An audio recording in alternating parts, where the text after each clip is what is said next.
Dear students and professionals, अस्सलाम वालेकुम। आज मैं आप लोगों के साथ डिस्कस करने जा रहा हूँ एक बहुत ही important topic, that is how to derive total income and taxable income and what is the difference between total income and taxable income.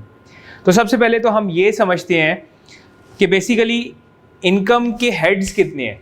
Section 11 जो है इनकम टैक्स ऑर्डिनेंस का, वो कहता है कि कोई भी पर्सन जो है वो 5 हेड्स ऑफ इनकम से अपनी इनकम जनरेट कर सकता है, जिसमें salary, income from property, income from business, capital gains और इनकम फ्रॉम अदर सोर्सेज है। अच्छा, वो कहते हैं किसी भी हेड में अगर आपने इनकम जनरेट, जो उसकी इनकम लेंगे आप, जो टैक्सेबल इनकम, वो नेट ऑफ एक्सपेंसेस होनी चाहिए।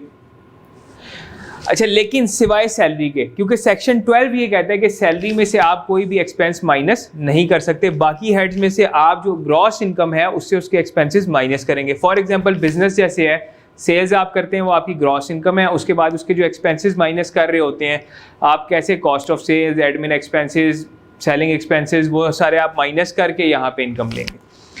अच्छा, अब यहाँ पे हम ये देखते हैं कि टैक्सेबल इनकम कैसे। अब हर हेड की आप टैक्सेबल इनकम लेते हैं, किसी भी हेड की इनकम या टैक्सेबल होगी या एग्जैम्प्ट होगी। तो आप क्या करेंगे, हर हेड की टैक्सेबल इनकम लेंगे। फॉर ईज ऑफ रेफरेंस मैं एज्यूम ये करता हूं कि हर हेड की टैक्सेबल इनकम आ गई 100 रुपीज, और इसी तरह हर हेड की जो एग्जैम्प्ट इनकम थी वो थी 50 रुपीज। अच्छा, अब यहां पे हमने ये देखना है कि टैक्सेबल इनकम कैसे बनेगी और टोटल इनकम कैसे बनेगी। तो बेसिकली जब आप इस हर हेड की, सारे हेड्स की टैक्सेबल इनकम को ऐड कर देंगे तो यहाँ पे टोटल आ जाएगा 500, और हर हेड की एग्जैम्प्ट इनकम को ऐड करेंगे तो यहाँ आंसर आ जाएगा 250। अच्छा, लॉ ये कहता है बेसिकली कि किसी भी बंदे की टैक्सेबल इनकम और एग्जैम्प्ट इनकम मिला के ये उसकी बन जाएगी टोटल इनकम, जो इस केस के अंदर आ रही है 750। ठीक है, ये आपका बेसिकली सेक्शन नंबर जो है वो 10 जो है वो बताता है आपको टोटल इनकम के बारे में। नेक्स्ट अगर हम बात करें टैक्सेबल इनकम की, तो टैक्सेबल इनकम का है सेक्शन 9। वो ये बात करता है कि ये जो आपने सारे हेड्स की इनकम को, टैक्सेबल इनकम को इकट्ठा किया है, तो ये टैक्सेबल इनकम नहीं है। ये क्या है, ये आपकी aggregate of taxable income of all heads तो है, इसमें से आपने डिडक्टेबल अलाउंस माइनस करने। डिडक्टेबल अलाउंस हैं आपके 4, वो आप माइनस करेंगे। अज्यूम करें डिडक्टेबल अलाउंस आपके 75 बनते हैं, वो माइनस करेंगे तो जो ये आंसर आ रहा है, यानी कि हमारे केस के अंदर 425, ये आपकी आ गई टैक्सेबल इनकम। तो ये तो हमें पता चल गया how to derive total income and taxable income.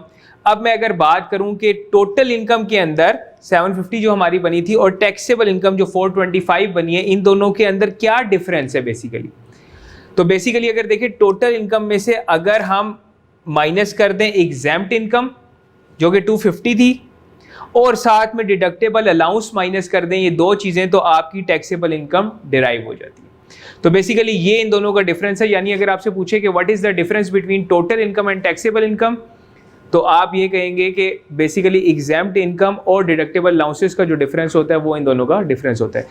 एक बड़ी इंपॉर्टेंट चीज़ मैं आपको यहाँ पे बता दूं कि जो फाइनल टैक्स रिजीम की इनकम्स हैं, जो कि सेक्शन 8 में स्पेसिफाई किया गया है कि फाइनल टैक्स की जो भी income subject to final tax हैं, वो ना टोटल इनकम का पार्ट बनती हैं, ना वो टैक्सेबल इनकम का पार्ट बनती हैं, वो इनके अलावा होती हैं।